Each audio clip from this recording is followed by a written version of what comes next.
আমরা গত 16 বছর কথা বলতে পারি নাই, আমাদেরকে গলা চেপে ধরেছে, আমাদের কণ্ঠরুদ্ধ করা হয়েছে, আমাদের কর্মকর্তাদেরকে ক্যাটাগরাইজ করা হয়েছে, আমাদের কর্মকর্তাদেরকে বলা হয়েছে যে তোমরা জয় বাংলা স্লোগান না দিলে, তোমরা আওয়ামী লীগ না করলে। আমাদের কর্মকর্তা আমাদের ইঞ্জিনিয়ার মনির আহমেদ স্যার, উনি শুধু বাংলাদেশ জিন্দাবাদ বলেছিল বাংলাদেশ টেলিভিশনে থাকার সময়, ওনাকে শোকজ করা হয়েছে। সেই বঞ্চনার অবসানের জন্য আমরা যেভাবে জুলাইতে আমাদের ছাত্র জনতা জীবন দিয়েছে, আমাদের জুলাইতে যেভাবে আমাদের ছাত্র ভাইয়েরা শহীদ হয়েছে, আহত হয়েছে, অনেকে গুমের শিকার, অনেকে এখনও চিকিৎসাধীন, অনেকে ইতিমধ্যে চিকিৎসাধীন অবস্থা মারা গিয়েছে। আমরা সেই চেতনাকে ধারণ করি। আমরা আওয়ামী স্বৈরাচারের সেই পতনের কারণে আজকে জাতির বুকে যে জগদ্দল পাথরের মধ্যে যে তারা বসেছিল, সেই জগদ্দল পাথর চেপে গেছে, আমরা এখন নেমে গেছে। আমরা এখন স্বাধীন বাংলাদেশে আমরা আমাদের দাবি আদায় করছি আমাদের প্রাণপ্রিয় নেতা ডক্টর মোহাম্মদ ইউনূস স্যারের কাছে। ডক্টর মোহাম্মদ ইউনূস স্যার এবং তার যে উপদেষ্টা পরিষদ, তাদের সাথে আমাদের 50,000 বাংলাদেশ বেতার কর্মী সম্পূর্ণভাবে একসাথে কাজ করবে, একত্রে কাজ করবে, আনুগত্য নিয়ে কাজ করবে ইনশাআল্লাহ। আমরা সেজন্যই আজকে স্বাধীন বাংলাদেশে আমরা বর্তমান উপদেষ্টা পরিষদের কাছে আমাদের এই দাবি উত্থাপন করার জন্য আমি আমাদের কর্মকর্তাদের পক্ষ থেকে আরেকবার আমি আবার উচ্চারণ করছি, আপনারা সেই বার্তায় পৌঁছে দেবেন। আমরা বর্তমান সরকারের সাথে আছি, আমরা বর্তমান সরকারের ধারক বাহক, আমরা সেই জুলাই চেতনার ধারক বাহক, আমরা সেই 25শে ফেব্রুয়ারি 2009 সালের ধারক বাহক, আমরা 5ই মে 2013 সালের শাপলা মেয়ের সেই চেতনার ধারক বাহক, আমরা 2018 সালের কোটা বিরোধী আন্দোলনে নিহত আমার শহীদ ছাত্র ভাইদের ধারক বাহক। আমরা বিশেষ করে জুলাইতে হাজার হাজার ছাত্র জনতার যে অকাতরে জীবন দেওয়া, এক সাগর রক্তের বিনিময়ে যে নতুন বাংলাদেশ, সেই চেতনাকে আমরা ধারণ করি। সেই কারণে আজকে আমাদের এই সময় কথা বলার সুযোগ সৃষ্টি হয়েছে। আমরা সদ্য স্বাধীন বাংলাদেশে কথা বলতে পারছি।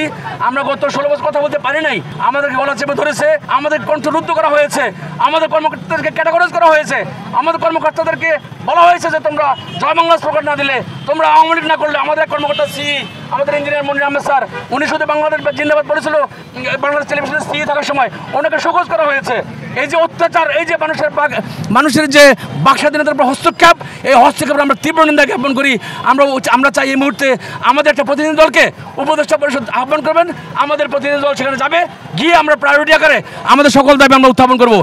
একটি মাত্র কারণ, বঞ্চনার শিকার, বৈষম্যর শিকার বাংলার বেতারের সকল স্তরের কর্মকর্তা কর্মচারী থেকে শুরু শিল্পী কলাকৌশলী যারা আছেন, যাদের অক্লান্ত পরিশ্রমের ফসল বাংলাদেশ বেতারের মাধ্যমে, ইথারের মাধ্যমে, শব্দ তরঙ্গের মাধ্যমে বিভিন্ন জায়গায় শব্দ ধ্বনিত হয়, সেই তাদের আকুতি মিনতি, তাদের বঞ্চনার ইতিহাস।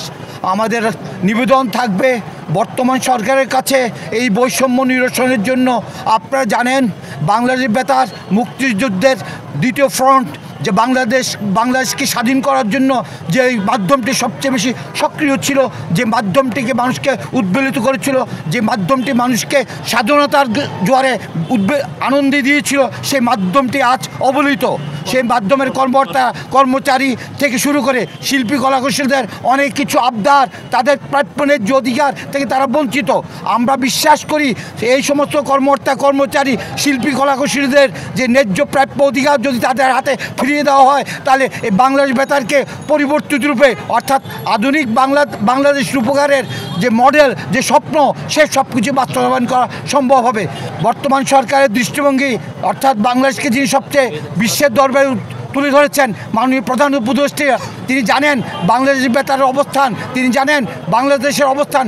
বাংলাদেশ বেতারকে যদি সমৃদ্ধ করা যায়, বাংলাদেশ বেতারের কর্মকর্তাদের প্রাপ্য অধিকারটুকু থেকে যে বৈষম্য রয়েছে সেগুলো নিরসন করা যায়, তাহলে আশা করি আমরা সরকারের চাহিদা, অর্থাৎ এদেশের আপামর জনগণের 18 কোটি জনগণের স্বপ্ন, স্বাদ, লক্ষ্য, উদ্দেশ্য আমরা বাস্তবায়ন করতে পারবো। আশা করি আপনারা আমাদের সাথে আজকে যে সহযোগিতা করেছেন, আপনাদের প্রতি অশেষ কৃতজ্ঞতা জানাচ্ছি।